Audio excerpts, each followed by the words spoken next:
दोस्तों, अगर आप भी वेट कर रहे हैं एसएससी कांस्टेबल जीडी भर्ती 2025 से 26 की, तो आपका इंतजार हुआ खत्म, क्योंकि ये वैकेंसी आने वाली है और इसका अप्लाई कब से स्टार्ट होगा, इसका नोटिस भी जारी कर दिया गया है।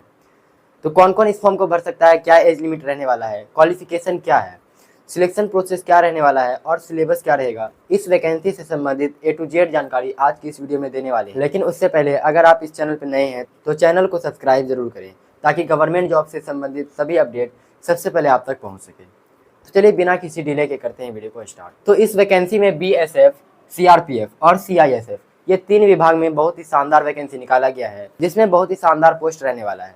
तो चलिए बात करते हैं ये तीनों विभाग की। तो सबसे पहले बात करें अगर बीएसएफ की, तो बीएसएफ में 16 नई बटालियन बनाने की घोषणा की गई है। एक बटालियन में 1000 जवान रहने वाले हैं, यानी टोटल 16,000 वैकेंसी बीएसएफ में निकाला जाएगा। बीएसएफ का फुल फॉर्म होता है border security force.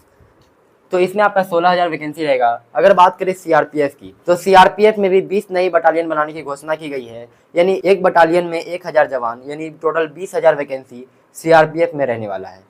Total 20,000 vacancy CRPF में रहने वाला है और इसका अप्लाई का डेट भी जारी कर दिया गया है, आपको इसका नोटिस भी दिखाया जाएगा।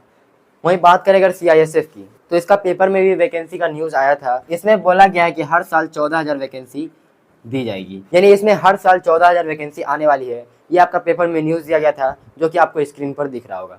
यानी अगर इन तीनों की बात करें तो इसमें टोटल 50,000 से प्लस वैकेंसी रहने वाली है। उसके बाद यहाँ पे Assam rifle, ITBP, SSB, NCB और एसएसएफ, ये सभी में आपका कम वैकेंसी रहता है, सैकड़ों में वैकेंसी रहता है, लेकिन सबसे अधिक वैकेंसी बीएसएफ, सीआरपीएफ और सीआईएसएफ ये तीनों विभाग में निकाला गया है। और अगर बात करें इसके अप्लाई डेट की, तो इसका जो अप्लाई है वो नवंबर मंथ से स्टार्ट हो जाएगा, ये नोटिफिकेशन में दिया गया है। तो चलिए इसका नोटिफिकेशन आपको दिखाते हैं कि इसका अप्लाई कब से स्टार्ट होने वाला है। तो फाइनली दोस्तों ये आपका नोटिफिकेशन जारी किया गया है स्टाफ सिलेक्शन कमीशन यानी एसएससी की तरफ से ये नोटिफिकेशन जारी किया गया है। इसके जो अप्लाई का डेट है वो कब से स्टार्ट है चलिए जानते हैं। यहाँ पे नोटिफिकेशन में दिया गया है application window for constable GD 2025 will open in November 2025, यानी एसएससी कांस्टेबल जीडी का जो एप्लीकेशन का विंडो है यानी अप्लाई स्टार्ट होगा वो नवंबर 2025 से स्टार्ट होने वाला है।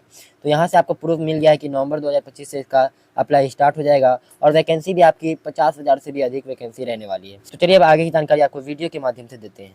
तो आपको नोटिफिकेशन दिखा दिया गया और उसमें आपको बता दिया गया कि इसका अप्लाई नवंबर मंथ से स्टार्ट हो जाएगा। वहीं बात करें अगर फीस की, तो जनरल, ओबीसी और ईडब्ल्यूएस के लिए मात्र 100 रुपया फॉर्म फीस लगने वाला है, यानी फॉर्म भरने में आपका 100 रुपया लगेगा। और अगर आप इसके अलावा किसी भी कैटेगरी से आते हैं, जैसे एससी, एसटी या फीमेल, तो इस फॉर्म को आप फ्री में अप्लाई कर सकते हैं, कोई भी आपका फीस नहीं लगेगा। तो चलिए अब बात करते हैं एज की, कि आपका एज कितना रहना चाहिए। अगर एज की बात करें तो 1/1/2026 से इसमें आपका एज काउंट किया जाएगा।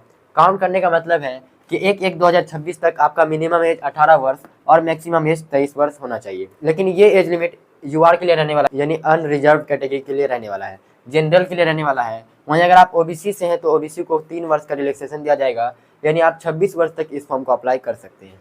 वहीं अगर आप एससी एसटी से हैं तो आपको 5 वर्ष का रिलैक्सेशन यानी छूट दिया जाएगा, तो आप 28 वर्ष तक इस फॉर्म को अप्लाई कर सकते हैं। वहीं बात करें अगर इसके डेट ऑफ बर्थ की, अगर आप यूआर हैं तो आपका डेट ऑफ बर्थ 2/1/2003 से 1/1/2008 तक रहना चाहिए। इसके बीच आपका डेट ऑफ बर्थ रहना चाहिए, तभी आप इसके लिए आवेदन कर सकते हैं। वहीं आप अगर ओबीसी हैं तो आपको 3 वर्ष का छूट दिया जाएगा और एससी एसटी को 5 वर्ष का छूट दिया जाएगा। अगर बात करें इसके क्वालिफिकेशन की कि इसमें योग्यता क्या रहेगा, तो इसमें योग्यता मात्र 10th पास रहने वाला है। अगर आप 10th पास है तो आप इजीली इस फॉर्म को अप्लाई कर सकते हैं। तो चलिए अब इससे आगे बढ़ते हैं और बात करते हैं सिलेक्शन प्रोसेस की। तो इसमें जो आपका सिलेक्शन होगा, सबसे पहले इसमें आपका होगा रिटन एग्जाम, फिजिकल, उसके बाद मेडिकल, उसके बाद सबसे लास्ट में होगा डॉक्यूमेंट वेरिफिकेशन।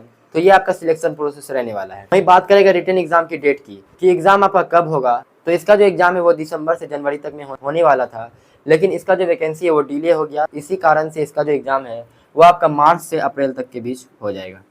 मार्च या अप्रैल में इसका एग्जाम होने वाला है। और अगर बात करें एग्जाम के सिलेबस की, तो इसमें आपसे 80 क्वेश्चन पूछा जाएगा, 160 मार्क्स का एग्जाम होने वाला है, यानी प्रत्येक क्वेश्चन के लिए 2 मार्क्स दिया जाएगा। और अगर बात करें टाइम की, तो 1 घंटे का आपको टाइम देखने को मिल जाएगा। वहीं इसमें नेगेटिव मार्किंग भी रहने वाला है, 1/4 का नेगेटिव मार्किंग रहने वाला है, यानी हर 4 गलत पे आपका 1 नंबर काट लिया जाएगा। वहीं बात करें अगर सब्जेक्ट की कि कौन कौन से सब्जेक्ट से सवाल आएगा, तो इसमें रीजनिंग से 20 सवाल, जीके जीएस से 20 क्वेश्चन, मैथ से 20 क्वेश्चन और हिंदी या इंग्लिश दोनों में से किसी एक से 20 सवाल रहने वाला है, यानी टोटल 80 क्वेश्चन 160 मार्क्स का रहने वाला है। तो ये था आपका एग्जाम का सिलेबस। अब बात करते हैं फिजिकल की। फिजिकल की अगर बात करें तो फिजिकल में हाइट मेल के लिए 170 सेंटीमीटर होना चाहिए।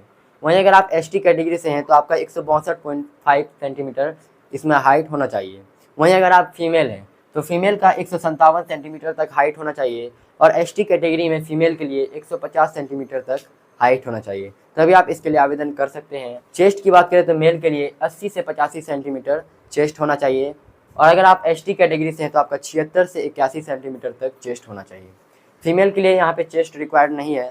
तो अगर बात करें रनिंग की तो इसमें मेल के लिए 5 किलोमीटर का रनिंग 24 मिनट में कंप्लीट करना होगा और वहीं बात करें फीमेल की तो फीमेल के लिए 1.6 किलोमीटर का रनिंग यानी 1600 मीटर का रनिंग आपको 8.5 मिनट में कंप्लीट करना होगा। तो ये आपका फिजिकल का प्रक्रिया रहने वाला है, हाइट, चेस्ट, उसके बाद रनिंग, ये 3 प्रोसेस आपका फिजिकल में होने वाला है। फिर उसके बाद आपका होगा मेडिकल, उसके बाद होगा डॉक्यूमेंट वेरिफिकेशन, फिर आपका सिलेक्शन हो जाएगा। तो आपको इस वैकेंसी के बारे में A to Z जानकारी दे दी गई है और अप्लाई डेट भी आपको बता दिया गया है।